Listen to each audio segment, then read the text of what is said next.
Friends, आपण केबे टंका बिक्री हेउथिबा बजार देखिचंती? जदि देखि नाहंती ताहले एही भिडियोटी मूलरु शेष पर्यंत निश्चय देखंतु।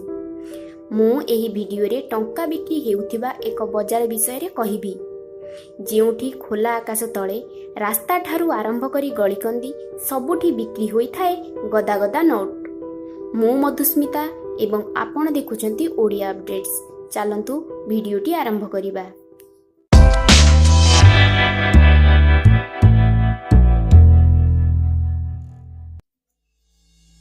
शुणिबाकू आश्चर्य लागुथिले भी सत, विश्व रे एमिति एक बजार अछि जेउठी खोला आकाश तले सर्वसाधारण रे टंका को किणाबिका करा जाए। एही टंकार बजार आफ्रिका निकटरे अवस्थित सोमालीलैंड नामक एक देश रे रहिछि। सब देश गुड़िकरे टंका को अति सुरक्षित भाव में रखा जाई थाए, किंतु एठारे नोट को सर्वसाधारण रे किणाबिका करा जाई थाए। एही देशटी आफ्रिका पाखरे अवस्थित होइथिबा बेले एहाकू एपर्यंत अंतरराष्ट्रीय मान्यता मिली पारि नाही। सिलिंग हेउछि एही देशर करेन्सी, जहार कोनोसी अंतरराष्ट्रीय मूल्य नाही। एही देश रे 500 एवं 1000 टंकार बड़ नोट मध्य प्रचलित अटे। एठारे आपनको $1 परिवर्ते 9000 सिलिंग मिली थाए एवं जदि आपण $10 देबे तेबे एहा बदले आपनको 50 किलो सिलिंग मिली जिवो।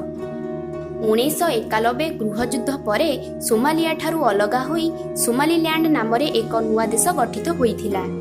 एही देशकू कोनोसी राष्ट्र अंतरराष्ट्रीय रूप रे मान्यता देई नाहंती।